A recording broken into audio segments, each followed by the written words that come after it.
Why does Jinzhou's most legendary artist need to flip a coin just to walk into a paint shop? In the next few minutes, you're getting Zhezhi's full story, how her paintings became legend, and what her own parents did with it. But that's not all. We were breaking down exactly what her forte does. And by the end, you'll know who the stranger with the golden eyes really was, and how she changed her life. And why the only thing she refused to sell was an empty bird cage. This is the story of Zhezhi. Most resonators get their forte through an awakening, a specific moment, often a disaster, that changes them. Zhezhi, however, was born with hers. Her resonance ability lets her bring her paintings to life, or more exactly, it made everyone watching see them as alive. An ordinary painting captures one frozen moment, but hers moves softly, like they were breathing, and people adore them. But her family came from nothing. Seeing this marvelous ability, her parents sought to use it to sell her forte paintings as a key to enter high society. At high banquets, her mother would show her off, promising guests that Zhezhi would use her abilities to paint them anything they wanted, finished within the day. When her talent saved one of their business deals, her gift was a bird in a cage. One night, Zhezhi stopped outside her parents' store with a new painting and overheard them inside. Her latest painting had sold for 400,000, and her mother was complaining that Zhezhi had asked to go see a play, that all she thought about was fun, and she never contributed anything to the family. To her parents, she was the ghost that laid golden eggs. But just how much was that gift really worth? Well, the game gives us exact numbers in her lab report. So, the game actually sorts resonance abilities into types. Zhezhi's file lists her as a congenital type, meaning she was born with hers. Her tessent mark sits on her right hand, her painting hand. Her forte has two settings. At low intensity, a painting image stirs on the page. At full intensity, the painting steps out of the frame, a full three-dimensional illusion that fools humans and task discords alike. In testing, her illusions cover 274 square meters and held for over 30 minutes. But like I said before, none of what she makes is real. The moment her forte fades, everything she just painted disappears.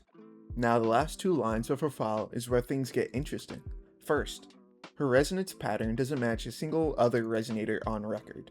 Every resonator's pattern gets compared against the files, and Zhezhi's is the only one like it. And second, her overclock report. Now for those of you who don't know, overclocking is when a resonator's own power overwhelms them. Zhezhi's power is rated high, but so is her stability, and her overclock risk is listed as minimal. So at this point, Zhezhi was truly one of a kind, and her paintings were becoming a legend around Jinzhou. People even started calling this unknown painter the Arcane Artist. To her parents, she wasn't just a golden goose anymore. She was irreplaceable. Right up until the day they threw her out. There was no warning, no goodbye. One day, Zhezhi found her belongings dumped in a courtyard like trash, and realized she's been thrown out with them. Her parents had vanished, and every debt they owed was now hers. Family friends vanished. All anyone offered was directions to an inn. When a commission finally came in, she painted 2 days and 2 nights straight. She then fell asleep at her desk, and woke up in knees-deep water from a pipe burst. Days of work had been destroyed. Standing in freezing water, she pulled out her terminal and searched how to close a water valve, and then proceeded to paint once more on her commission, starting from anew. Around this time, she needed pigments that only one shop carried, and the cluck looked scary, so she flipped a coin. Heads, she goes in, and tails, she doesn't. It was heads. She didn't like that answer, so she made it best out of 3 and heads won again. That was a sign she couldn't keep running away from, so she marched in, closed her eyes, and fired off her rehearsed order in one go. However, she said all of that to an empty room. The clerk came out from the back. Even though he was quite friendly, Zhezhi nearly melted to the floor. But she walked out with her pigments. That was actually Zhezhi's life for a while. Broke, buried in debt, and too shy for small talk. Being Jinzhou's secret legend got her clients who demanded a lot. They didn't really want art, they wanted paintings that looked expensive so everyone could see their status at a glance. And then one festival night, while carrying an armful of paintings nobody wanted, she caught someone's eye. That night, she tripped in the crowd and the paintings scattered across the street into the dirt. Her glasses went with them and Zhezhi just stopped. She didn't even try to pick them up because in her mind they were bad paintings anyway. No one ever really looked at them. Then, a stranger crouched down, gathered it all up, and handed everything back. And instead of just walking off, they asked her a question. Had she painted these? Because they thought the paintings were wonderful. They talked about the balance in them, the gentleness in her brushwork with strength hidden underneath, the kind of detail nobody had ever bothered to notice. By the time she got her glasses back on, the stranger was gone. All she could make out was a blurry figure in black disappearing in the night.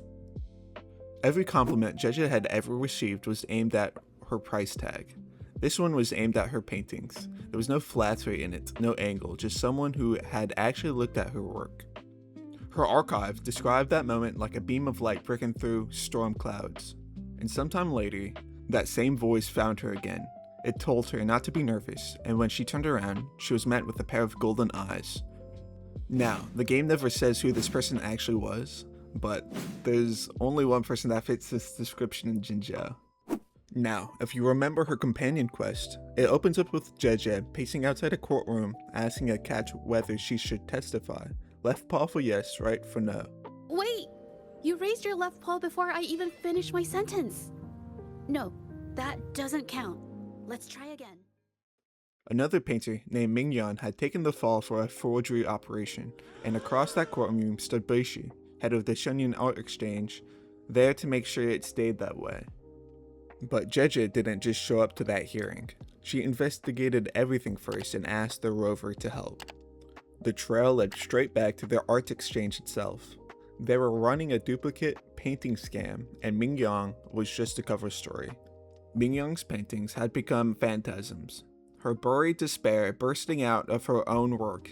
And according to Mingyan's diary, the thing that first inspired these paintings was the day she glimpsed Zhezhi's forte, and Zhezhi blamed herself for all of it.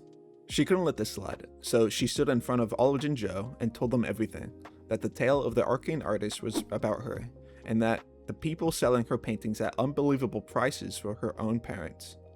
Long story short, she won, Mingyan's charges were reopened, and the art exchange went under investigation.